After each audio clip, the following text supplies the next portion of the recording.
حضرت عبداللہ ابن عمر رضی اللہ تعالیٰ عنہ حضرت عمر کے صاحبزادے ہیں، مکہ مکرمہ میں ان کی قبر ہے۔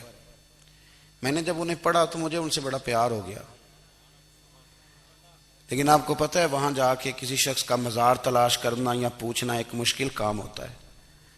تو ایک دفعہ میں مکہ شریف میں حاضر تھا، تو ایک گاڑی والا ڈرائیور مجھے کہنے لگا کہ مولانا میں آپ کو جانتا ہوں، مجھے آپ سے محبت ہے، ایک بات بتاؤں آپ کو۔ میں نے کہا بتاؤ۔ کہنے لگے حضرت عبداللہ ابن عمر کی قبر دیکھنی ہے۔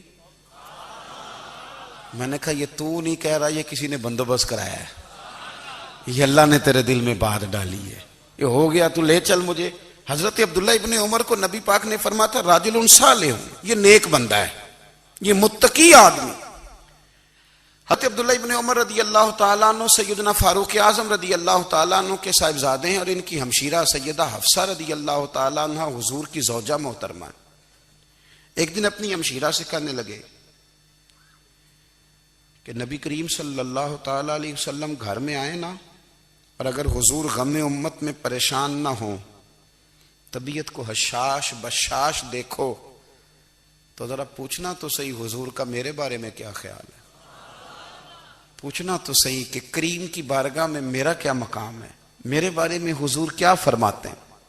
اب بہن کو کام بتائے، اور بتائے بھی بھائی، اور پھر بہن وہ کام نہ کرے، یہ تاریخ میں ہوتا نہیں۔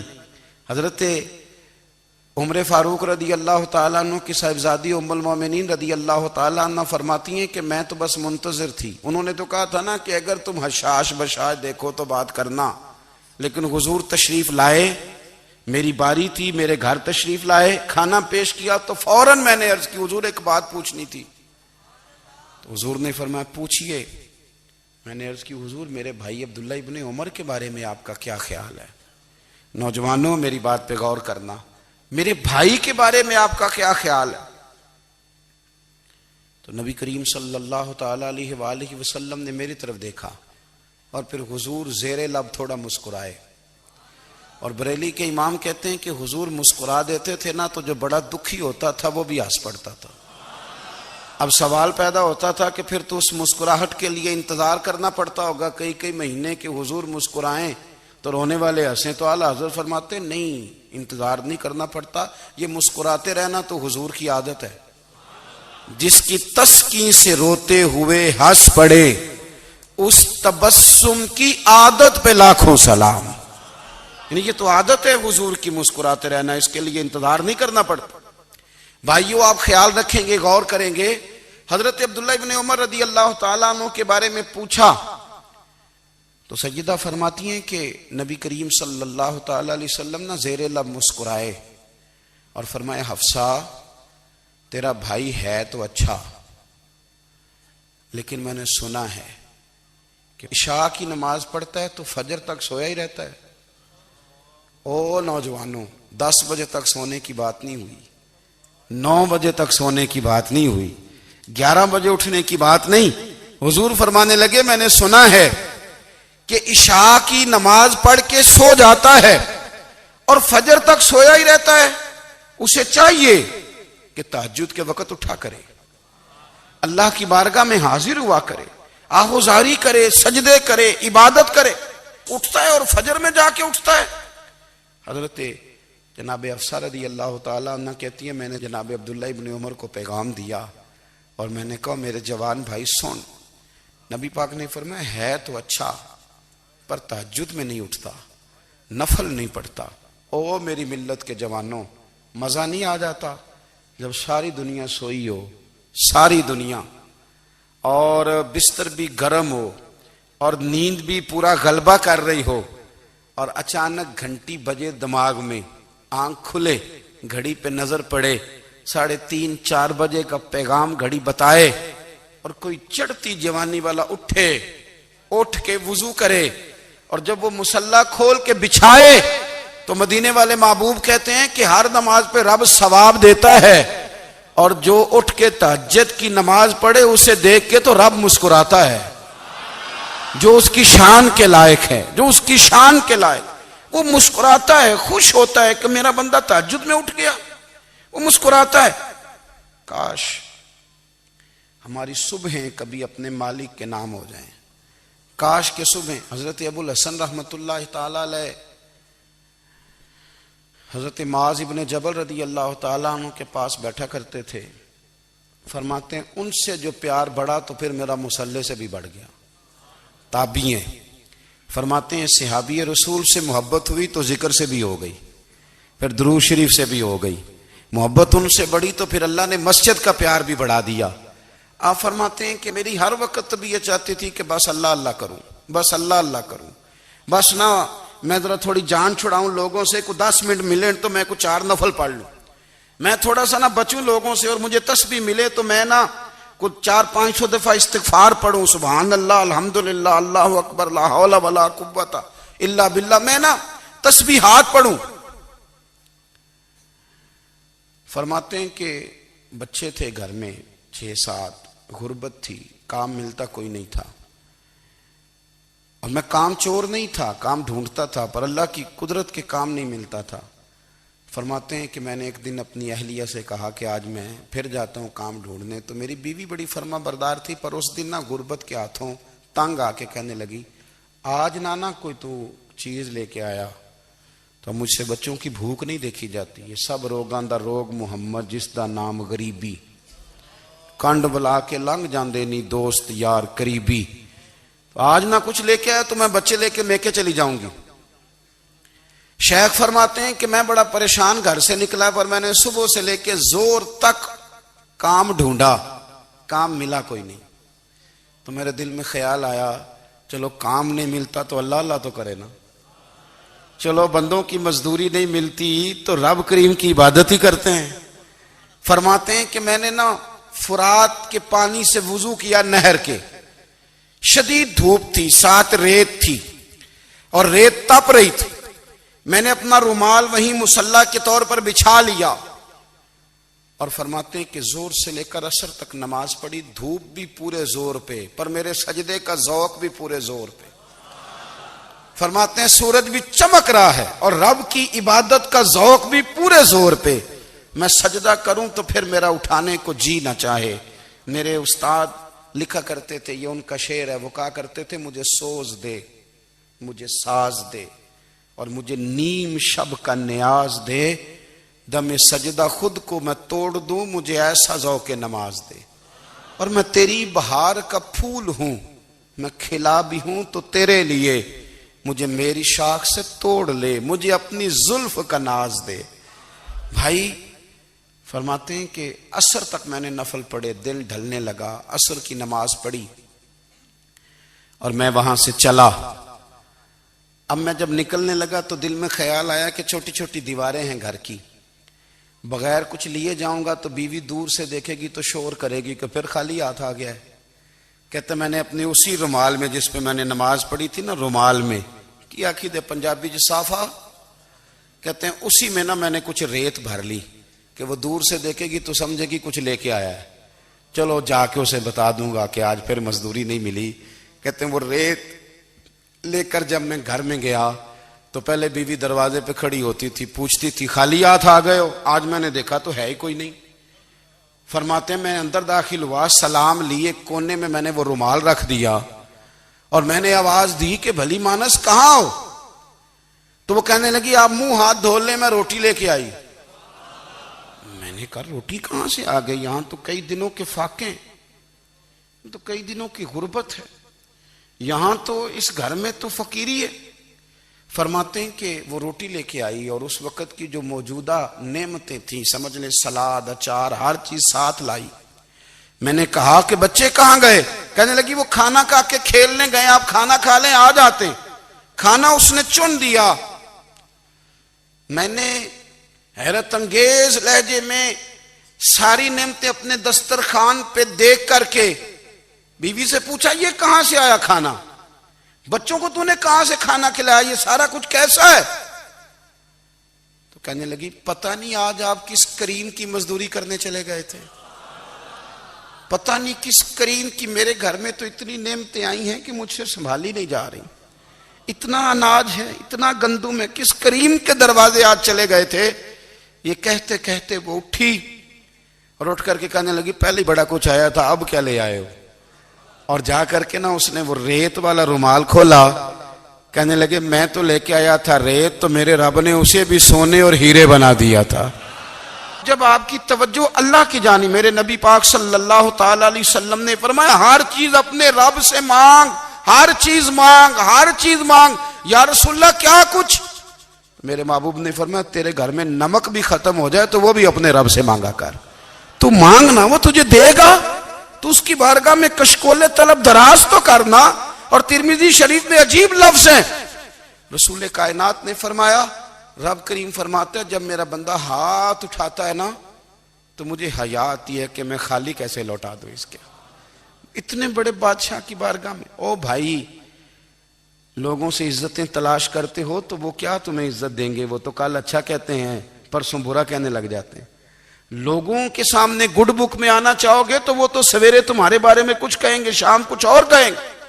اپنی روحانی زندگی آباد کریں، اپنے مسلح کو وقت دیں، اور دنیا سے چھپ کر اس موبائل کو بند کر کے اور اپنے آپ سے بھی چھپ کے اور تنہا ہو کے چھپا کے سارا کچھ اپنے آنسو اپنے رب کی بارگاہ میں پیش کریں، اس کے حضور حاضری دیں۔ سنو نا ترمذی کی حدیث، اور اسے یاد رکھنا، نبی پاک علیہ السلام نے فرمایا اپنے دکھ لوگوں کے سامنے نہ بیان کرنا، سیٹھوں نوابوں کو نہ بتاتے پھرنا، دنیا داروں کے سامنے جا کے نہ رونا کہ میں تکلیف میں ہوں۔ فرمایا اگر دنیا داروں کو دکھ بتاؤ گے رب تمہیں کبھی غنی نہیں کرے گا، اور لوگ ہیں کہ الٹا مذاق اڑائیں گے۔ آپ کی جس سے بڑی پکی یاری ہے نا، پکی، وہ تب تک پکی ہے جب تک آپ نے 50,000 مانگا نہیں، اور جس وقت آپ نے کہہ دیا کہ میں مجبور ہوں میری مدد کر تو پھر ختم ہو گئی دوستی۔ لوگوں کی تعلقات آپ کے ساتھ تب تک ہیں جب تک آپ ان سے کوئی ضرورت وابستہ نہیں کرتے۔ کریم محبوب فرمانے لگے بندوں کے سامنے دکھ نہ بیان کرنا، اللہ تجھے کبھی غنی نہیں کرے گا۔ تو اپنے دکھ اپنے رب کو بتا، تو دعائیں مانگ، تو اس کی بارگاہ میں حاضر ہو، تو اس کے حضور عرض کر۔ فرمایا اپنے دکھ اپنے رب کو بتا، وہ جلدی کرے یا دیر سے کرے تجھے ساری دنیا سے بے نیاز کر دے گا، تجھے کسی کا محتاج نہیں رہنے دے گا۔ اپنے مسلح کو، اپنی دعاؤں، ایک بزرگ فرماتے ہیں میں نے دعا مانگنے کا طریقہ اپنی بیوی سے سیکھا، دعا مانگنے کا طریقہ اپنی، سیکھنے والے تو اپنے بچوں سے بھی سیکھ لیتے ہیں، سیکھنے والے تو ہر ایک سے سیکھتے ہیں۔ وہ کہتے ہیں میں نے دعا مانگنے کا سلیقہ اپنی بیوی سے سیکھا ہے۔ حضرت وہ کس طرح؟ فرمانے لگے میری بیوی نے نا مجھے کوئی کام بتایا، کچھ پیسوں کی ضرورت کے لیے کہا، تو میں نے اسے کہا کہ بھئی ابھی میرے پاس نہیں ہے، کچھ دنوں میں آتے ہیں تو میں دے دوں گا۔ عورتوں کی عادت ہوتی ہے وہ بار بار یاد کراتی ہیں، 2-4 دنوں کے بعد پھر اس نے کہا حضرت وہ میں نے کہا تھا کچھ پیسے، میں نے اسے کہا کہ ابھی میرے پاس نہیں ہے، کچھ دنوں میں ملتے ہیں تو میں تمہیں دے دوں گا۔ اس نے کچھ دنوں کے بعد پھر کہا حضور وہ میں نے کچھ پیسے کہے تھے۔ فرماتے میں نے ڈانٹ دیا، میں نے کہا کہ کیا تو روز مجھے شرمندہ کرتی ہے، کہا نا میرے پاس نہیں ہے، ہوں گے تو دے دوں گا، تو روز یاد کراتی ہے۔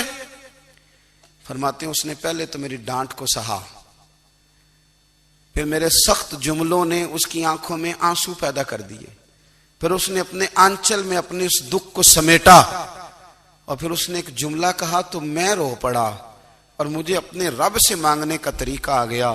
مجھے کہنے لگی حضرت جی آپ نے ڈانٹ دیا، میں نے سہ لیا، پر آپ ہی میرے شوہر ہیں، بتائیں نا آپ سے نہ کہوں تو میں کس سے جا کے کہوں۔ فرماتے ہیں میں رو پڑا، اور میں کھل کے رویا، اور میں تڑپ کے رویا، اور پھر میری سسکیاں بند گئیں۔ تو مجھے کہنے لگی آپ کو کیا ہوا؟ میں نے کہا مجھے بھی دعا مانگنی آ گئی ہے، جب میں اسے کہوں گا نا اللہ تو ہی میرا رب ہے، میں تجھ سے نہ کہوں تو میں کس سے جا کے کہوں؟ میں کیوں کسی بندے سے سوال کروں؟ میں کیوں کسی دنیا دار سے کہوں؟ میں تیرے بندوں کا، نیک بندوں کا وسیلہ لے کے، تیرے محبوب کی غلامی لے کے تیری بارگاہ میں آیا، تجھ سے نہ مانگوں تو کس سے مانگوں؟ سمجھ آ گئی ہے، جب میں اس رنگ میں مانگوں گا تو پھر رب میرے اوپر بڑا ہی فضل فرمائے گا، وہ میرے اوپر بڑی رحمت کرے گا، وہ میرے لیے آسانیاں کرے۔ عزیز دوستو، ہم اس طرح کرنے لگ گئے ہیں کہ ہم نے نا اپنے تعلقات پر اعتماد کرنا شروع کر دیا ہے۔ میرے تعلقات بہت ہیں، ہم نے اپنی دولت پر اعتماد کرنا شروع کر دیا ہے، میرے پاس دولت بہت ہے، ہم نے اپنے علم پر، اپنی شہرت پر اعتماد کرنا شروع کر دیا ہے کہ میرے پاس فلاں چیز بہت ہے. یاد رکھنا، جب بے نیاز اپنی صفت بے نیازی دکھاتا ہے تو بڑی بڑی دولتوں والے مجبور نظر آتے ہیں. بھائیو، جب انسان کا رشتہ اپنے مالک کے ساتھ ہوتا ہے پھر تو غم بھی کچھ نہیں کہتے، پریشانیاں بھی کچھ نہیں کہتی، پھر تو زندگی صبر والی، پھر تو زندگی توکل والی، پھر تو زندگی بھروسے والی. پھر انسان اپنے آپ کو رسوا نہیں کرتا.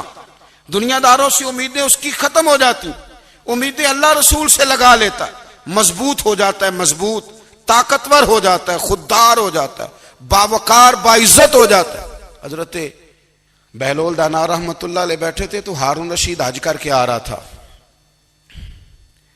تو رستے میں حضرت شیخ سے ملاقات ہو گئی تو السلام علیکم کے بعد کہنے لگا، حضور کوئی حکم ہو تو بتائیے گا. تو حضرت بہلول دانا فرمانے لگے، تیرا رب کون ہے؟ اس نے کہا اللہ. تو فرمایا میرا کون ہے؟ کہا اللہ. فرمانے لگے تو بڑا ہی بیوقوف ہے، کیا تو یہ سمجھتا ہے کہ رب ہارون رشید کو تو دے گا اور بہلول دانا کو بھول جائے گا؟ تیرا بھی وہی رب ہے، میرا بھی وہی رب ہے. اس نے اگر تجھے دے کے آزمایا ہے تو ہو سکتا ہے مجھے نہ دے کے آزما رہا ہو. جب اس کی حکمت کے تقاضے ہوں گے تو عطا کرے گا اور دے گا. تو جا اپنا کام کر. بھائی، اپنی روحانی زندگی، اپنی عبادات، اپنے وظائف، اپنے روزمرہ کے معاملات، اپنی دعائیں، اپنا استغفار. دیکھو کوئی مشکل کام تو نہیں، 2 رکوع ہیں سورہ واقعہ کے، اگر رات کو پڑھ لی جائے تو.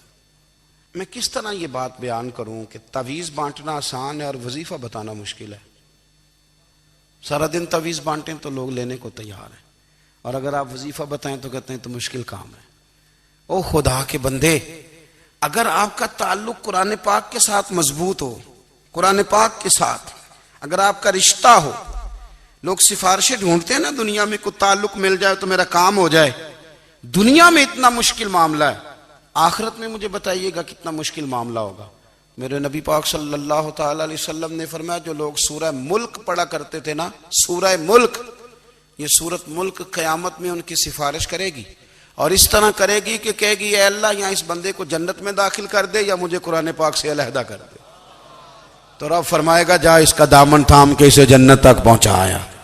آپ بات کو سمجھیں، جب آپ کے تعلقات اپنے معاملات کے ساتھ مضبوط ہوں گے، یہ نبی کریم نے وعدہ کیا ہے کہ تو سورت واقعہ پڑھ، تیرے گھر میں فاقہ نہیں آئے گا. حضرت عبداللہ ابن مسعود رضی اللہ تعالیٰ عنہ بیمار تھے تو حضرت عثمان غنی رضی اللہ تعالیٰ عنہ تیمارداری کے لیے تشریف لے گئے اور جا کر کے کہا کہ آپ بڑے بیمار ہیں، آپ کی بیٹیاں زیادہ ہیں، میں چاہتا ہوں کہ خزانے میں سے کچھ مدد کروں. تو سیدنا عبداللہ ابن مسعود رضی اللہ تعالیٰ عنہ اٹھ کے بیٹھ گئے اور کہنے لگے، امیر المومنین، اللہ آپ کو میری طرف سے، میری بیٹیوں کی طرف سے بہتر صلہ دے.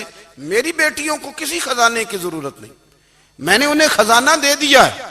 کہا جناب آپ نے کون سا خزانہ دیا ہے، میں آپ کے مالی معاملات کو جانتا ہوں. تو فرمانے لگے، امیر المومنین، میرے نبی کریم نے فرمایا ہے جو سورت واقعہ پڑھے اسے کبھی فاقہ نہیں آتا. میں نے بیٹیوں کو یاد کرا دی ہے، یہ خزانہ میں نے انہیں دے دیا ہے. وہ سارے والدین سنیں جو بیٹیوں کے لیے پریشان رہتے ہیں. حضرت عبداللہ ابن مسعود نصیحت کر رہے ہیں، فرمانے لگے میں نے سورت واقعہ یاد بھی کرا دی ہے، پڑھنے کی عادت بھی ڈال دی ہے. حضور نے فرمایا ہے جو سورت واقعہ پڑھے اسے فاقہ نہیں آتا. کہنے لگے چاند تو اپنی جگہ چھوڑ سکتا ہے، سورج گر سکتا ہے، تارے ٹوٹ سکتے ہیں، پر مدینے والے رسول کی بات غلط نہیں ہو سکتی. حضور نے فرمایا فاقہ نہیں آئے گا تو انشاءاللہ کبھی بھی نہیں آئے گا. کرنے کا کام یہ ہے کہ ہم اپنے معاملات، اپنی عبادات، اپنی دعائیں، کبھی 10 منٹ عادت ہو جائے نا دعا مانگنے کی علیحدہ سے رات کو. حضور نے فرمایا جو فرض نماز کے بعد دعا مانگے اللہ اس کی قبول کر لیتا ہے. نبی پاک صلی اللہ تعالی علیہ وسلم نے فرمایا اللہ مسافر کی دعا قبول فرماتا ہے. حضور نے فرمایا اللہ مظلوم کی دعا قبول فرماتا ہے. حضور نے فرمایا بیمار سے دعا کراؤ اللہ اس کی دعا قبول فرماتا ہے. میرے نبی پاک نے فرمایا ماں باپ جب بھی اولاد کے لیے ہاتھ اٹھائیں، ویسے تے بلے شاہ تو آسمانی اڈدیاں ہی پھڑ دیں، جڑا گھر بیٹھا انہوں بڑھیا ہی نہیں. حضور فرمانے لگے ماں باپ جب بھی اولاد کے لیے دعا فرمائیں اللہ ان کی دعا کو قبول کرتا ہے. آپ اپنا تعلق بنائیں. دعا کے ساتھ، عبادت کے ساتھ، مصلی کے ساتھ رشتہ بنائیں، استغفار پڑھیں۔ صلاح الدین ایوبی صلیبی جنگوں میں تھے، رات کو مسجد اقصی میں نماز پڑھی تو پریشان تھے۔ ایک بزرگ سے ملاقات ہوئی تو وہ کہنے لگے کہ آپ بڑے پریشان ہیں۔ کہنے لگے حضور پریشان اس لیے ہوں کہ پہلے ہی مسلمان کمزور ہے، اب میں نے سنا ہے دشمن کا ایک بحری بیڑا وہ جنگی سامان سے بھرا ہوا آ رہا ہے، تو اب ان کے پاس اور تلواریں اور نیزے آ جائیں گے، مسلمانوں کے پاس پہلے ہی وسائل کی کمی ہے، پریشان ہوں کس طرح کر کے مقابلہ کریں گے۔ یہ بات کہتے ہی صلاح الدین ایوبی نے بزرگوں سے کہا حضور آپ بھی دعا کرنا، دعا کی بڑی طاقت ہے۔ میرے نبی پاک نے فرمایا دعا مومن کا ہتھیار ہے، دعا مومن کا، دعا مومن کا۔ حضور نے فرمایا تقدیر کو سوائے دعا کے کوئی چیز نہیں بدل سکتی، دعا مومن کا ہتھیار ہے، یہ کافر کے پاس کوئی نہیں، یہ ہتھیار ہے مومن کا۔ اللہ کرے آپ کو سمجھ آئے، پھر سنیں، کئی بار کہہ چکا ہوں یہ ہتھیار ہے۔ کافر کے مقابلے میں جو تیرے پاس سب سے بڑا ہتھیار ہے وہ دعا ہے۔ دعائیں کرانی چھوڑ دی، کرنی چھوڑ دی، لینی چھوڑ دی۔ حضرت سیدنا انس بن مالک رضی اللہ تعالیٰ عنہ فرمایا کرتے تھے میں نے وہ رنگ دیکھا ہے جب حضور دعا مانگتے تھے اور حضور کی مقدس آنکھوں میں آنسو بھی ساتھ ہی بہا کرتے تھے، میں نے وہ انداز دیکھا ہے۔ تو صلاح الدین ایوبی بزرگ سے کہنے لگے آپ بھی دعا کیجیے، اور خود رونے لگے اور سر سجدے میں رکھ کے رونے لگے، اور عشاء سے لے کر فجر تک روئے، خوب روئے۔ صبح وہ بزرگ آئے تو صلاح الدین ایوبی کا خوبصورت اور ہنستا ہوا چہرہ دیکھا، کہنے لگے آپ بڑے خوش ہیں، رات تو میں نے بڑے روتے ہوئے دیکھا تھا۔ تو کہنے لگے حضور وہ جو بحری بیڑا آ رہا تھا نا وہ پانی میں ڈوب گیا ہے، اب وہ نہیں آ رہا، ابھی خبر آئی ہے تو میں بڑا خوش ہوں۔ حضور کہنے لگے اٹھ سینے سے لگ اور سن ایک بات، وہ بحری بیڑا پانی میں نہیں ڈوبا، وہ تیرے آنسوؤں میں ڈوب گیا ہے۔ وہ جو تو رات رویا ہے نا رب کریم کی بارگاہ میں تو وہ ڈوب گیا ہے۔ بھائی اپنا مصلی کا، عبادت کا، وظائف کا، اللہ اللہ کا سلسلہ اس کو مضبوط کرے، اپنی دعاؤں کے تعلق کو مضبوط کرے۔ دعائیں بڑے انقلاب برپا کر دیتی ہیں۔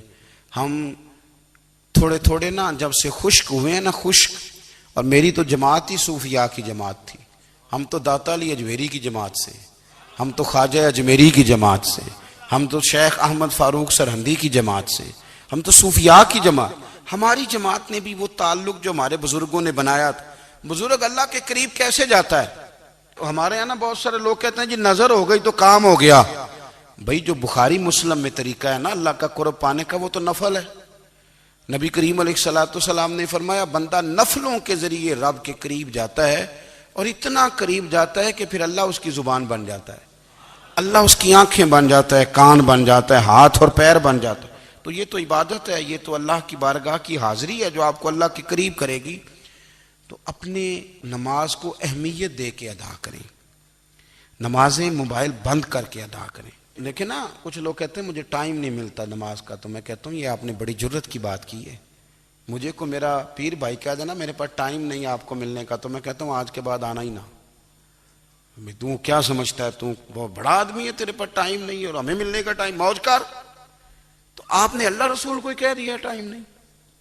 اور عجیب فلسفہ ہے نا، کہا جائے نماز پڑھنے آؤ تو کہتے ہیں کپڑے ٹھیک نہیں، اور کہا جائے کہ آؤ ذرا دعوت پہ چلیں تو کہتے ہیں 1 منٹ ٹھہر میں کپڑے بدل کے آیا۔ نماز کے لیے کہا تو کہتے ٹھیک نہیں، دعوت کے لیے کہا تو کہتا میں ذرا تیاری کر لوں، یوں جانا مناسب نہیں۔ یہ معاملہ ٹھیک نہیں۔ رب تو فرماتا ہے کہ جب تو مسجد میں آ تو زینت اختیار کر کے آ، خوب ذوق سے دعا مانگے، خوب شوق سے نماز پڑھیں، خوب استغفار کا مزاج بنائیں۔ آپ لوگوں کے بیچ رہ کے سوکھ حاصل کرنا چاہتے ہیں، لیکن آپ کو پتہ ہے کئی مہینے غار حرا میں رہنا بھی مدینے والے محبوب کا طریقہ ہے۔ ہر سال اعتکاف بیٹھنا الگ سے، یہ بھی حضور کا طریقہ ہے۔ مسجد نبوی کے اندر دروازہ کھلتا تھا نبی کریم کا، پر گھر کے اندر نفل پڑھے نبی پاک، اور حضور فرماتے ہیں کچھ نفل نماز گھر میں بھی پڑھا کرو، گھر کو قبرستان نہ بناؤ۔ ہمارا گھر اللہ کے ذکر سے آباد ہوگا۔ اگر ہم نماز پڑھیں گے نا میں جب سنت پڑھنے کے لیے گھر میں کھڑا ہوتا ہوں تو میرا جو 2.5-3 سال کا بیٹا ہے نا، وہ بھی میرے ساتھ نماز پڑھنی شروع کر دے. اسے پتہ کوئی نہیں نماز کیا ہوتی ہے، لیکن وہ بھی نا سجدہ نہ بھی کرنا ہے تو ساتھ لیٹ ضرور جاتا ہے. پتہ چلا بچے لیکچر دینے سے نماز نہیں پڑھتے، نماز شروع کر دیں تو بچے بھی شروع کر دیتے ہیں. ہم جب پریشان ہوتے ہیں تو لیکچر دیتے ہیں، تو لیکچر تو باہر شاید چل جائے، گھر میں کیسے چلے گا؟ گھر میں تو عمل چلے گا. تو میرے عزیز، آج کے اس روحانی اجتماع میں ہمارے دوستوں نے جو محنت کی، ہم نے بار بار اپنی نیت سے پوچھا خدا ہمیں معاف کرے اگر کوئی ذاتی شہرت ہے، کوئی ہمارے ذاتی مفادات ہیں، رب ہمیں ہدایت دے. ہماری یہ خواہش تھی کہ روحانی اجتماع ہمیں تھوڑا سا اللہ اور اس کے رسول کے جانب مائل کرے، کچھ ہمارا رشتہ مصلی کے ساتھ مضبوط کرے. انسان کھائے پیے سوئے جاگے تو اس کے جسم کی ضروریات پوری ہوتی ہیں، لیکن جب وہ اللہ کا ذکر کرتا ہے، نماز پڑھتا ہے، دعا مانگتا ہے، استغفار پڑھتا ہے، درود و سلام کے گجرے پیش کرتا ہے، تو پھر اس کی روحانی ضروریات پوری ہوتی ہیں. آج جس زمانے میں ہم وقت گزار رہے ہیں، لوگوں کی جسمانی ضروریات پوری کرنے کے لیے، غذائی ضروریات پوری کرنے کے لیے بہت سارے بندوبست کیے جا رہے ہیں،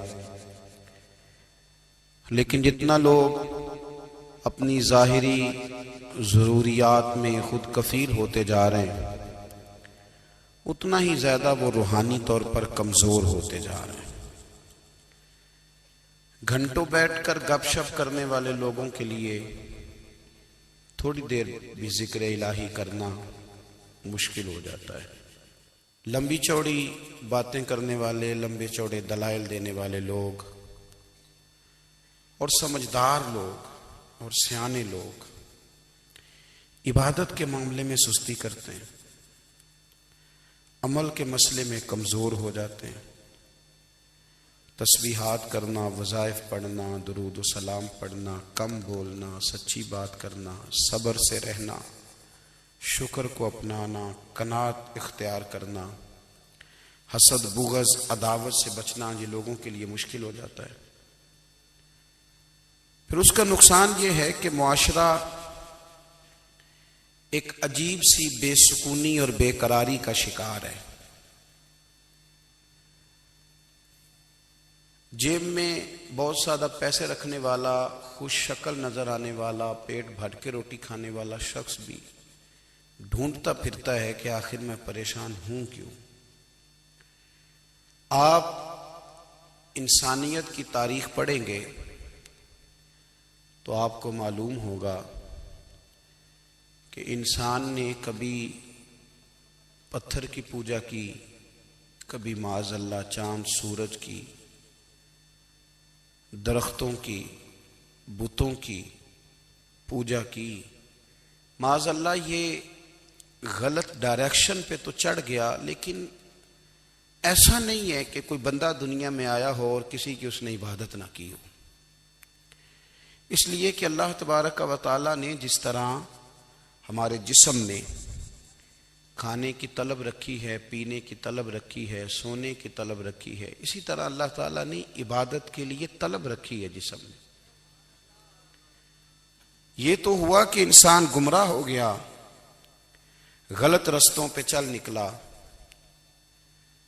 اس نے جھوٹے معبودوں کی طرف معاذ اللہ توجہ کر لی، لیکن وہ کسی نہ کسی کے سامنے جھکتا رہا، چونکہ اس کے وجود میں طلب تھی، شوق تھا اسے کہ وہ عبادت کرے.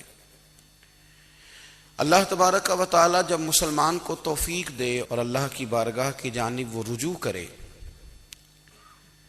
تو پھر اس کا رویہ یہ ہونا چاہیے کہ اس کی توجہ ہو اللہ کی جانب. ہمارے ہاں تسبیحات پڑھ لی جاتی ہیں اگر کبھی موقع ملے، لیکن وہ خاص انہماک، وہ خاص شوق، وہ خاص ذوق اللہ تبارک و تعالیٰ کی عبادت کا. ایک ہوتا ہے نماز پڑھنا، ایک ہوتا ہے اہتمام کے ساتھ نماز پڑھنا، یعنی ذرا وقت پہ اٹھنا، ذرا صحیح کر کے وضو کرنا، ذرا شوق سے مصلی بچھانا. ایک ہوتا ہے تسبیح پڑھ لینا، اور ایک ہوتا ہے ذرا تھوڑا سا نا شوق کے ساتھ اللہ کو یاد کرنا. آپ کبھی جو میں نے آیت کریمہ پڑھی اس کی آپ شان نزول دیکھیں.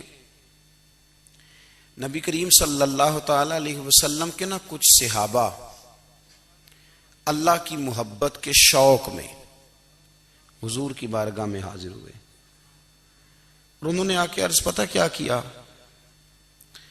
عرض کرنے لگے یا رسول اللہ صلی اللہ تعالی علیہ وسلم سالوں بیت گئے ہیں سجدے کرتے ہوئے، حضور سالوں بیت گئے ہیں تسبیح پڑھتے ہوئے، سالوں بیت گئے کہتے ہوئے کہ سبحان اللہ وہ پاک ہے، ہمیں سالوں بیت گئے یہ کہتے ہوئے کہ اللہ اکبر وہی سب سے بڑا ہے، سالوں بیت گئے کہتے ہوئے کہ الحمدللہ ساری تعریفیں اللہ کے لیے، سالوں بیت گئے اس کی تسبیح کرتے، تحلیل کرتے، تکبیر کہتے.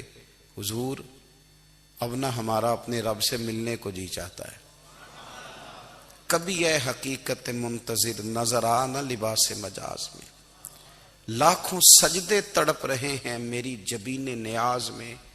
اور اقبال کہنے لگے کہ تیرے عشق کی انتہا چاہتا ہوں، تو میری سادگی دیکھ کیا چاہتا ہوں، میرا ذرا سا تو دل ہے مگر شوق اتنا، میں وہی لن ترانی سنا چاہتا ہوں. میرا بھی دل کرتا ہے کہ اللہ میں تجھے کہوں میں تجھے دیکھنا چاہتا ہوں جس طرح حضرت موسیٰ کلیم علیہ السلام نے کہا تھا، اور تو مجھے کہے کہ لن ترانی تو نہیں دیکھ سکتا، ذرا سا تو دل ہے مگر شوق اتنا، میں بھی وہی لن ترانی سنا چاہتا ہوں. پھر کہنے لگے بھری بزم میں راز کی بات کہہ دی، بڑا بے ادب ہوں سزا چاہتا ہوں. دیکھو سب لوگوں کے بیچ ہی میں نے یہ کہہ دیا. میرے عزیز صحابہ نا شوق میں، کتنے سارے لوگ ہیں آپ، کتنی ماشاءاللہ بڑی تعداد میں آپ آئے. ہم بھی کبھی اس شوق میں گئے ہیں کہ ہمارے رب کو دیکھنے کو دل چاہتا ہے، ہمارا جی چاہے وہ کبھی ہمیں ملے، ہم کبھی اس کی زیارت کریں، اس کی بارگاہ کرم میں ہم حاضر ہوں. صحابہ نے عرض کیا یا رسول اللہ صلی اللہ تعالی وسلم ہمارا رب کہاں ہے؟ ہمارا نا اپنے رب کو دیکھنے کو جی چاہتا ہے. جب صحابہ نے یہ عرض کیا تو اللہ نے قرآن مجید نازل کیا، فرمایا وَإِذَا سَأَلَكَ عِبَادِي أَنِّي فَإِنِّي قَرِيبٌ.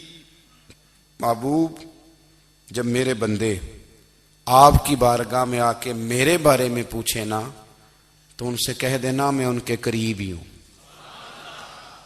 قریب ہی ہوں. دلیل کیا ہے؟ آئی اذا دان، یہ جب بھی مجھ سے دعا مانگیں گے میں ان کی دعاؤں کو قبول فرماؤں گا، میں ان کے قریب ہوں، میں ان کے قریب ہوں. یہ جب بھی دعا مانگیں گے نا میں قبول کروں گا، میں ان کے قریب ہوں.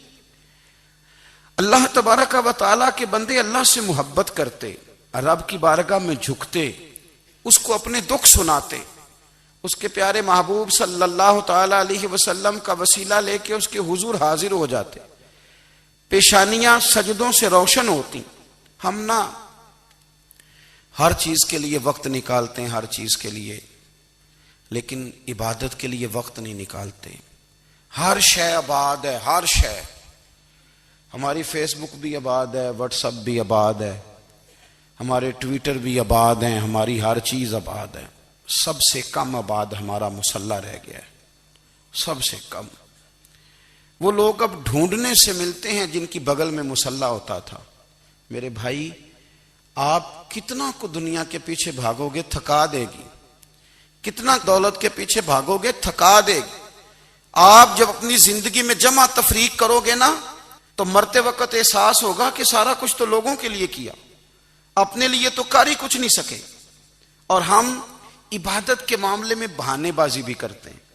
ہم کہتے ہیں اوہو رزق کمانا بھی تو عبادت ہی ہے نا، تو میں حلال روزی کے لیے جا رہا ہوں، یہ بھی تو عبادت ہے نا. میری طرح کے لوگ کہہ دیتے ہیں کہ میں سویرے اٹھ کے مدرسے میں کچھ اسباق دیکھتا ہوں تو یہ بھی تو عبادت ہے. میں بیان کرنے کے لیے مطالعہ کرتا ہوں تو یہ بھی تو عبادت ہے نا. اتنے لمبے سفر کر کے ملک میں دنیا میں گھومتا ہوں تو یہ بھی تو میں عبادت ہی کر رہا ہوں. اب اسپیشل نفلوں کے لیے وقت کس طرح نکلے، اسپیشل کر کے تسبیح میں کیسے چلاؤں، میں سارا کچھ ہم بہانے بنا لیتے ہیں نا.